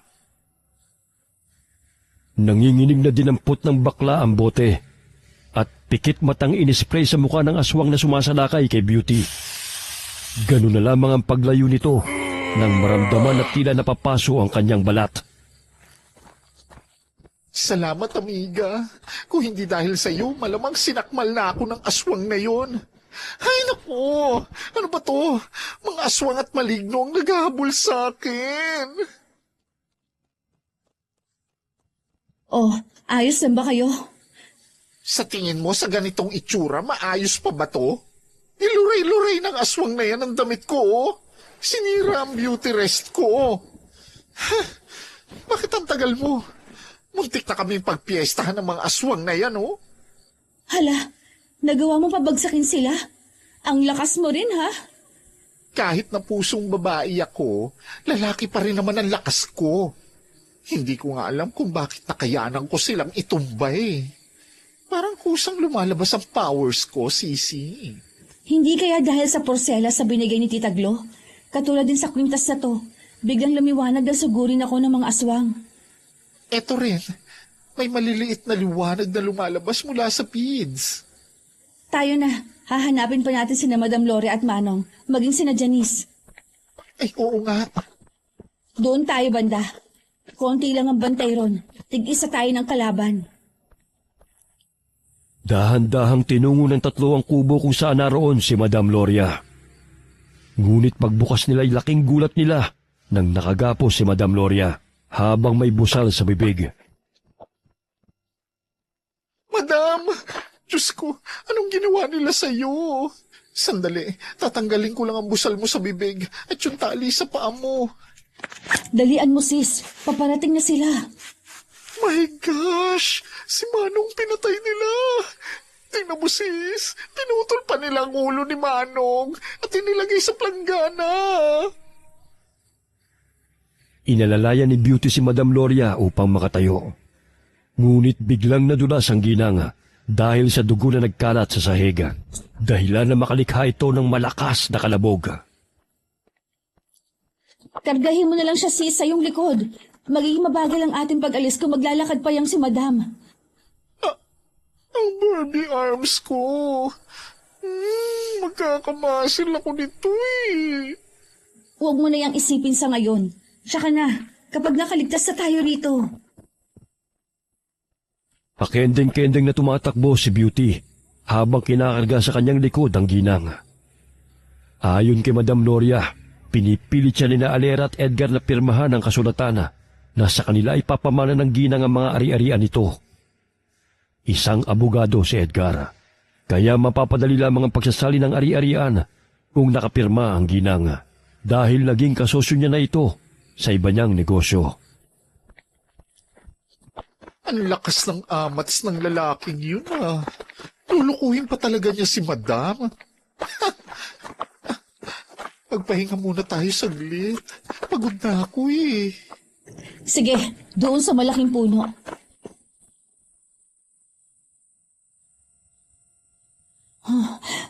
Naririnig niyo ba yon?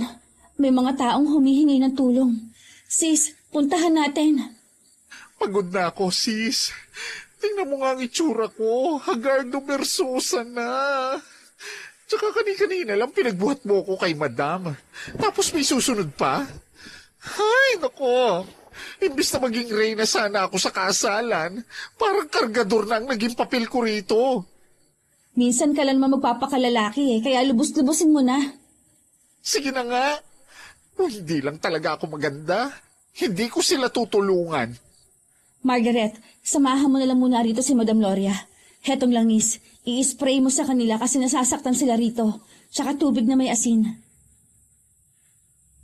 Tumango si Margaret habang yakap si Madam Gloria.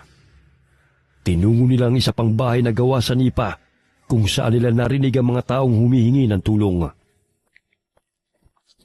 Yan ang aswang na si Edgar. Buhay pa siya. Nasasaktan lang sila ng massage stick na ito. Pero hindi sila mapapatay. Kailangan nating makakuha ng sandata para mapatay natin sila. Naku, kinakaladkad niya si Janice. Hindi na nakaabot ng kasalan bago nalaman ang totoong pagkatao ng pamilya nila. Saan niya kaya dadalhin si Janice? Tingnan mo sis, sinasabunutan ni Alera ang ina ni Janice. Sugat-sugat na ang paa ko sa kakatakbo. Okay lang yan, maganda ka pa naman eh. Che! Totoo ba yan? O inuuto mo lang ako? Mukha ba akong nagja-joke? Medyo. Nakikita mo ba yon, sis? Ang alin? May lalaking may daladalang itak. Siya siguro yung tumandad sa katawan ni Manong Driver. Kailangan nating makuha yun sa kanya. Bago natin sundan kung saan dinala ng mag-inang aswang sina Janice. Magpapakita ako sa kanya. Tapos susugurin ko siya. Sige, mag-ingat ka sis. Kinuha ni Valerie ang freaking tools na gawa sa tanso. Yun lamang ang kanyang patalim laban sa aswang. Kasing haba lamang ng lapis na kasing nipis ng walis tingting, ngunit matalim ang dulo nito. Hoy lalaki! Aswang o ano ka man! Narito ako! Saan mo dinala ang mga bisita? Halika at magtutuos tayo! Aba, bakulaw na nagdadamit pang babae ah. Mukhang masarap ka yata. Masarap naman talaga ako! Ang mga katulad mo lang ang hindi! Ay, paano na ba to? Inilalabas na niya ang kanyang matatalim na ngipin. Parang gin na siyang sagpangin ako. Kailangan ko maging matapang. Nasa na ba si Val? Diyos ko, nasa na ba babaeng yun? Palapit na ng palapit ang mokong na to. At tingin pa lang ay mukha ng pinagnanasaan ng katawang ko. Ha! Ngayon lamang ako makakatikim ng binabay kapag napatay kita. Ano kaya ang lasa ng dugo mo? Takam na akong matikman ka. Talagang natipuhan na naman ako. May paghindat-kindat pa siyang nalalaman. Ay, ang sagwa! Natutumba pa habang napapatras si Beauty. Nakangisi pa ang aswang na lalaki habang siya'y nilalapitan. Itinaas nito ang hawak nitong patalim at akmang hahatawin siya. Wag! Hindi mo masasaktan si Beauty. Akin ang patalim. At sino ka naman pumipigil sa akin? Bitiwan mo ako. Gusto kong matikman ang lasa ng binabayang bakulaw na ito. Animoy unggoy na naglambitin si Valerie sa likod ng lalaking aswang. Sinaksak niya ang mga mata nito gamit ang pricking tools. Malakas na napahiyaw ang aswang dahil sa dumurugong mga mata. Kaya nabitiwan ito ang patalim. Sis! Kunin mo ang itak! Eto, nakuha ko na. Sige, diyan ka na muna sa likod niya. Tatabasin ko lang ang mga paa niya. Binabaing bakulaw pala, ha?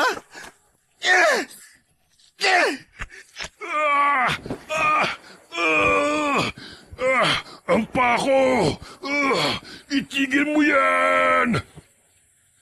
Napasubsob ang lalaking aswang sa lupa. Maging si Valerie natumba. Dahil sa dami ng sugat na natamo ng aswang sa paa sa ginawa ni Beauty. Dahil sa kanilang ingay, ay nagsitakbuhan ng ibang aswang patungo sa kanilang kinaroroonan. Kaya tumakbo na rin sila upang magkubli at hanapin sina Janice. Ayun sila! Sa pinagdadausan ng sayawan sila pumunta. Parang pinahihirapan nila ang mga tao. Tingnan mo, parami ng parami ang mga kasapi nilang lumalapit doon. Baryo ng mga aswang ang napuntahan natin, hindi tribo ng mga katutubo. Kung alam ko lang na lugar ng mga aswang ang pupuntahan natin, edi sana natulog na lang ako sa bahay.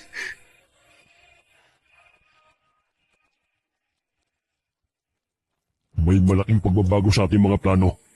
Sinira ng isang babaeng sana'y masayang kasalan na idadaos bukas. Ngunit huwag kayong mag-alala. Magiging masaya pa naman ang ating gabi.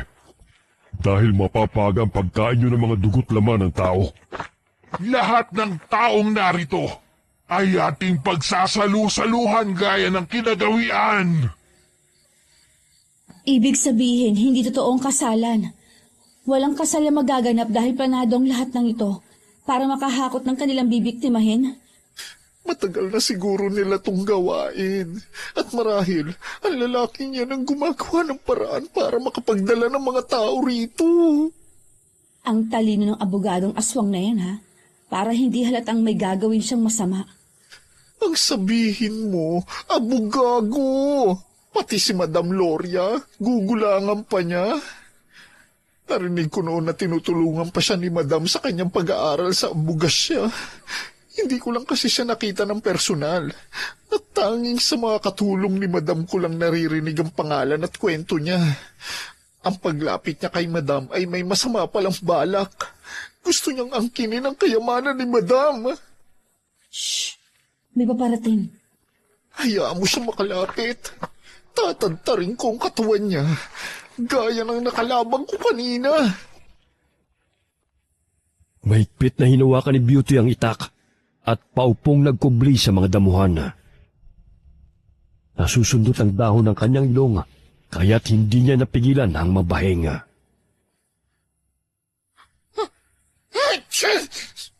May tao! Hanapin ninyo!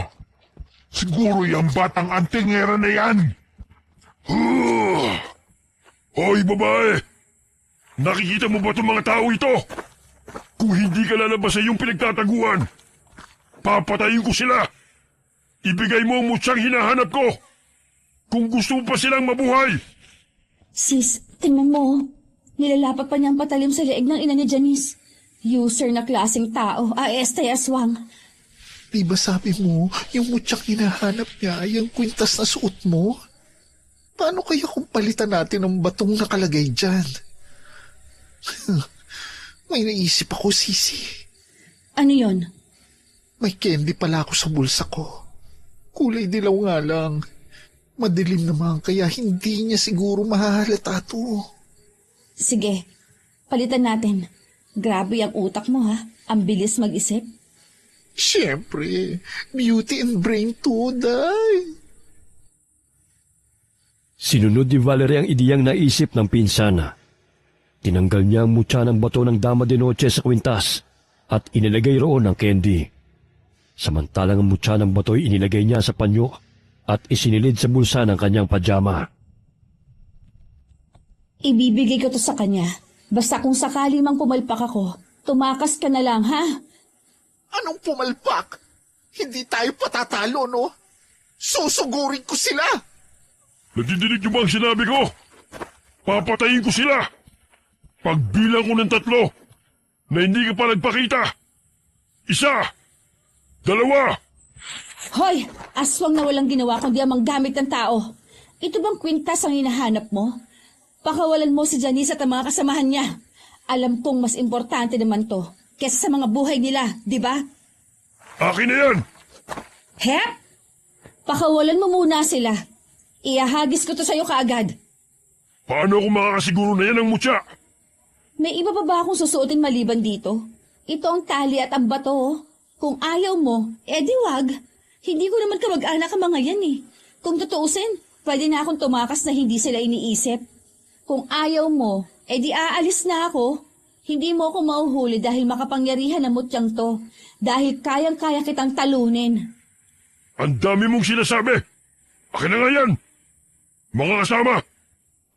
Pakawalan niyo ang mga bihag! Ganun na lamang ang tawa ni Edgar nang mahawakan ng kwintas. At muling inutusan ng mga kasamahan na huliin sina Valerie. Laking pagtataka ng aswang na si Edgar nang makitang isa-isang tumitilapon ng mga kasama nito nang suguri ng dalaga.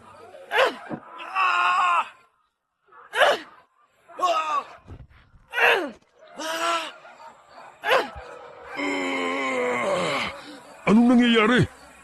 Bakit ang lakas pa rin niya? Sa tuwing tinatamaan niya ng kanyang tadyak ang ating mga kasama ni Inang. Siguro'y niloko ka niya at hindi yan ang mutya. Pinagmasdang mabuti ni Edgar ang kwintas. Ilang sandali pa'y nahulog ang candy na itinali sa kwintas. Kaya't nagngingit-ngit ito sa galit. Naisahan ako ng babaeng yon. Patayin silang lahat. Huwag na huwag kayo magtitira ng buhay. Val, sa likod mo! Kanya-kanyang tago ang mga kamag-anak ni Janice mula sa pananalakay ng mga aswang. Lumabas ng talahiban si Beauty at tumakbong tinulungan ng pinsa sa paglaban sa mga aswang. Ay! Bitiwan mo ang palda ko! Napunit ang likurang bahagi ng palda ni Beauty dahil sa paghila ng isang aswang. Ngunit halos mga lahati ang natapyas nitong mukha nang hatawin ng bakla ang pisngi nito. Kanina ka pa eh! Sinabi ng bitiwan mo ako! Sis, sa likod mo!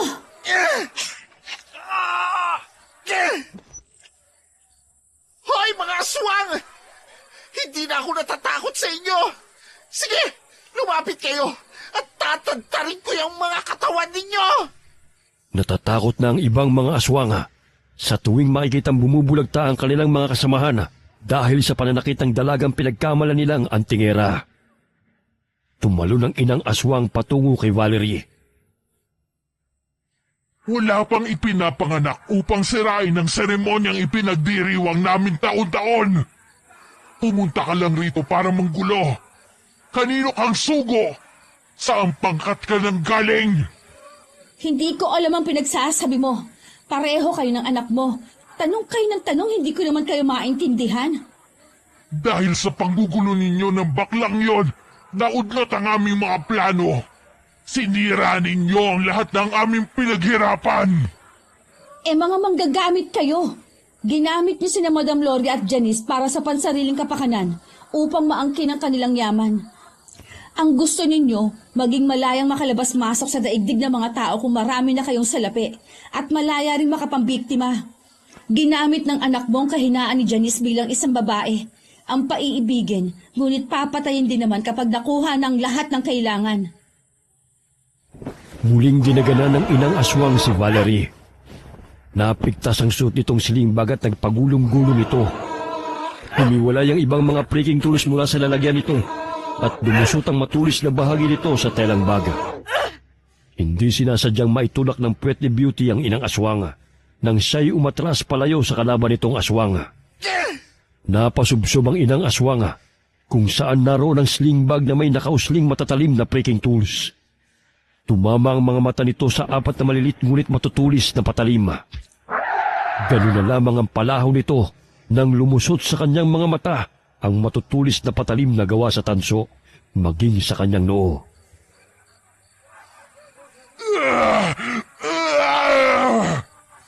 Oh, anong nangyari sa kanya? Ay, ewan ko. Naitulak ng puwet mo eh. Pati puwet mo ang lakas na. Oh, bakit parang nakasteady na ata siya riyan? Dahan-dahang sinipa ni Beauty ang inang aswang upang tumihaya. Nagulat sila nang bumao ng 4 na breaking tool sa mga mata nito. Marami talagang paggagamitan ng mga gamit mo. Pwede rin palang pamatay sa aswang ang mga gamit mo sa pampaganda. Ano nangyari sa suot mong palda? Parang nakabahag ka na lang oh. Kitang-kita na umbok ng puwet mo. Hinila ng aswang eh. Nakita ni Edgar ang nangyari sa kanyang ina. Patakbo niyang sinugod sina Beauty at Valerie. Ngunit mahigpit na hinawakan ng bakla ang kanyang patalim at handa na sa paglusob ni Edgar sa kanila. May bato ako rito at sanga ng kahoy. Sisikapin ko matamaan ko siya. Don't worry. Backup mo ko. Inihagis ni Valerie ang bato at hinampas yun ng sanga. Ngunit nailagan lamang yun ng aswang na si Edgar. Hindi mo ko matatamaan kahit na anong gawin mo. Ha! Pinatay niyo sinang! Ginulo niyo ang aming tribo! Kaya't pagdudusahan niyong ginawa niyong to! Wala na ako madampot na bato. Maghanap ka na lang dyan. Papalapit na siya. Siya lang ang hindi natatakot. Samantalang ang iba niyang mga kasamahan ay nagsipagtago na. Sandali, may nakapa akong bato. Iahagis ko at ikaw na ang pumalo gamit ang hawak mong itak para makapaghanap pa ako ng mga bato rito. Ibato mo na. Habang nagdadaldal pa siya, oh. Oh, heto na! Malakas na pinalo ni Beauty ang batong inihagis ng kanyang pinsan. Ilang sandali narinig nila ang tulog ng bato na tumama sa aswang. Laking gulat nila nang sumalpok ito sa ulo ng aswang na si Edgar na siyang ikinatumba nito.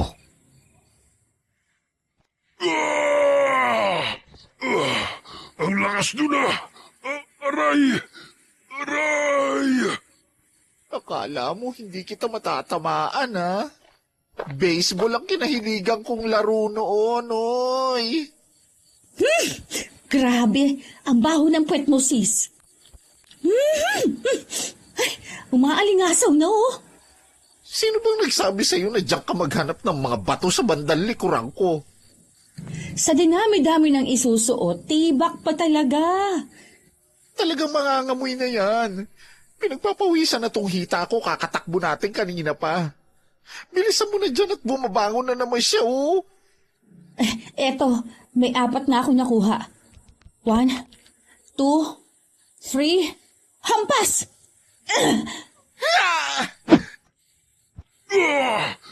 Aray!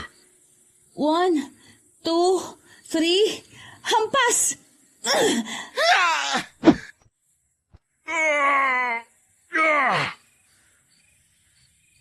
Sunod-sunod na sumalpok sa katawan ng aswang ang mga batong hinahampas ni Beauty na parang baseball bat gamit ang itak.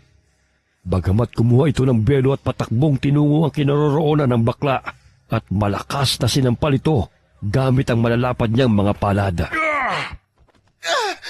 Aray! Ang sakit ng pisngi ko! Aray! Ikaw na bakla ka. Isa kang salot. Wala kang silbi sa lipunan. Ikaw ang wala silbi!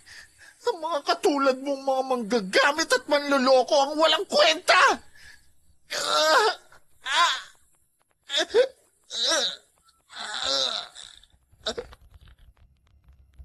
Tila mapipigtas ang mga ugat sa leeg ni Beauty nang bigla siyang sakalin ng aswang. Kinuha ni Valerie ang mutya ng baging sa kanyang bulsa. Lumabas siya mula sa pinagkukublian at kumaripas ng takbo patungo sa likuran ng aswang at inundayan ng saksak ang ulo nito.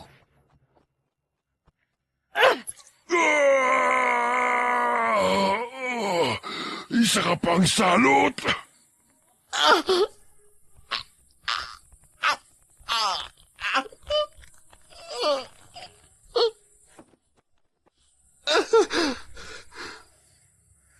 Habol hiningang napasapu si Beauty sa kanyang leeg nang bitiwan siya ng aswang na si Edgar.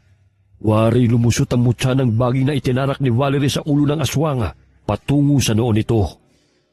Dinampot niya ang itak na nabitiwan ng pinsana at inambahan niya ang aswang.